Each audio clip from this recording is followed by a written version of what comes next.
Good morning dear students, कैसे हैं आप? मुझे उम्मीद है आप बहुत अच्छे से होंगे और इन्जॉय कर रहे होंगे अपनी लाइफ को। इस एंजॉयमेंट में थोड़ा सा पढ़ाई की बात कर लेते हैं, थोड़ा सा कुछ सीख लेते हैं। आसान है बहुत। सिंपल प्रेजेंट टेंस हम काफ़ी वीडियोस में आपके साथ सीरीज ऑफ वीडियोस में हम शेयर कर रहे हैं आपके साथ कि सिंपल प्रेजेंट टेंस क्या होता है। इसके जो डिफरेंट टाइप्स हैं उनकी हमने डिफरेंट वीडियोस आपके साथ शेयर किए हैं। उसी सीरीज में हमने अफर्मेटिव सेंटेंस का शेयर किया था, फिर नेगेटिव सेंटेंस का और फिर इंटेरोगेटिव सेंटेंस का। जो लास्ट है इंटेरोगेटिव नेगेटिव, प्रश्नवाचक नकारात्मक वाक्य अगर आए तो कैसे अटेम्प्ट करना है, पहचान क्या है और कैसे उसको अटेम्प्ट करना है, स्ट्रक्चर क्या है, रूल क्या है। तो एक बार देखते हैं पहले बच्चों, interrogative negative sentences of simple present tense. तो कैसा होगा सेंटेंस, एक बार आपको दिखाते हैं। अगर हिंदी में है तो क्या मैं खाना नहीं खाती, तो क्या प्रश्नवाचक है और नहीं नकारात्मक है। इंटेरोगेटिव नेगेटिव, जो क्या है व्हाट, वो इंटेरोगेटिव है, प्रश्न पूछ रहा है, प्रश्नवाचक है और नहीं नेगेटिव है। तो एक ही सेंटेंस में दोनों चीज है, क्या भी है और नहीं भी। तो इंटेरोगेटिव भी है और नेगेटिव भी। और पहचान सिंपल प्रेजेंट की तीन, ये सिंपल प्रेजेंट टेंस की पहचान है।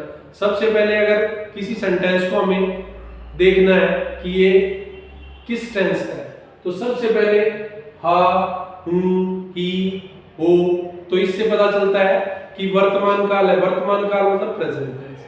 फिर ती हूं तो सिंपल प्रेजेंट टेंस है। सिंपल प्रेजेंट टेंस की कौन सी टाइप है? क्या मैं खाना नहीं खाती हूं, क्या प्रश्नवाचक है, नहीं नकारात्मक है। तो इंटेरोगेटिव और नेगेटिव, तो interrogative negative simple present tense का ये सेंटेंस है। सिंपल प्रेजेंट टेंस की जो इंटेरोगेटिव नेगेटिव फॉर्म है उसका ये सेंटेंस है। इसको अटेम्प्ट कैसे करना है, क्या स्ट्रक्चर, स्ट्रक्चर क्या रहेगा बेटा? सबसे पहले हेल्पिंग वर्ब डू और डज आएगी, उसके बाद सब्जेक्ट आएगा, फिर नोट आएगा, फिर वर्ब की फर्स्ट फॉर्म आएगी और फिर ऑब्जेक्ट आएगा। आसान है, कोई चेंज नहीं है। इंटेरोगेटिव और इंटेरोगेटिव नेगेटिव में जरा सा चेंज है। इंटेरोगेटिव में डू डज सब्जेक्ट के बाद वर्ब की फर्स्ट फॉर्म आती थी, यहाँ वर्ब की फर्स्ट फॉर्म से पहले नॉट आएगा, फिर वर्ब की फर्स्ट फॉर्म आएगी और लास्ट में ऑब्जेक्ट हमेशा की तरह। अब सभी पर्सन्स के लिए हेल्पिंग वर्ब क्या रहेगी वो हमने आपको इस टेबल से दिखाया है। फर्स्ट पर्सन सिंगुलर हो या प्लूरल हो, हेल्पिंग वर्ब डू रहेगी जो सबसे पहले आएगी सेंटेंस की फॉर्मेशन में।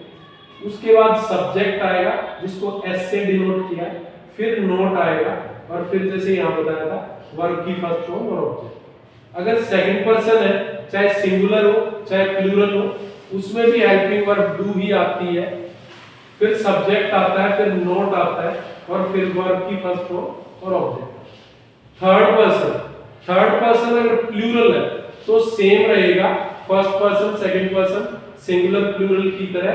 थर्ड पर्सन प्लूरल में भी हेल्पिंग वर्ब डू ही आएगी, फिर उसके बाद सब्जेक्ट आएगा और नोट आएगा, वर्ब की फर्स्ट फॉर्म और ऑब्जेक्ट। इंटेरोगेटिव नेगेटिव जो सेंटेंस है उसमें वर्ब की फर्स्ट फॉर्म कोई भी पर्सन हो और कोई भी, चाहे सिंगुलर हो चाहे प्लूरल, सबके साथ वर्ब की फर्स्ट फॉर्म आएगी।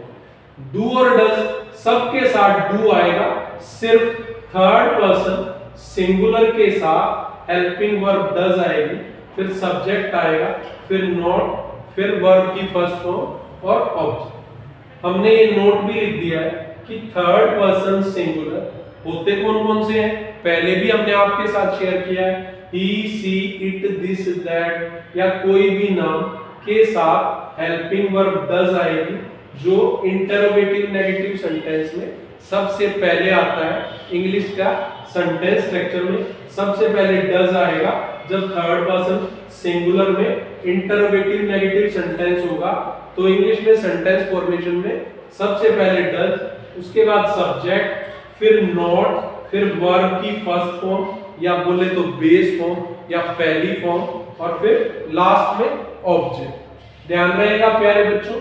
अब हम एग्जांपल्स से समझते हैं जो हिंदी और इंग्लिश दोनों में है। फर्स्ट एग्जांपल है फर्स्ट पर्सन सिंगुलर या प्लूरल का। हिंदी में कैसे आएगा? क्या मैं खाना नहीं खाती हूँ? तो मैंने पहले भी बता दिया, क्या और नहीं दोनों आ गए तो इंटरोगेटिव नेगेटिव हो गया। ती हूं से पता चल गया सिंपल प्रेजेंट है। तो हम इसका स्ट्रक्चर क्या है हमें याद रहेगा। फर्स्ट पर्सन है, सिंगुलर है, फर्स्ट पर्सन सिंगुलर के साथ हमेशा सबसे पहले वर्ब की हेल्पिंग वर्ब डू आती है। डू सब्जेक्ट नॉट वर्ब की फर्स्ट फॉर्म, फिर object. Do I not eat food. Next is क्या तुम खाना नहीं खाती हो? ये सेकंड पर्सन सिंगुलर या प्लूरल दोनों के लिए हो सकता है। यहाँ सेकंड पर्सन सिंगुलर है तुम, तो कैसे सेकंड पर्सन सिंगुलर के साथ भी हेल्पिंग वर्ब डू ही रहेगी। इंटरोगेटिव नेगेटिव सेंटेंस में सबसे पहले हेल्पिंग वर्ब आती है। तो डू यू फिर नॉट ईट फूड वर्ब की फर्स्ट फॉर्म रहती है हर एक सेंटेंस।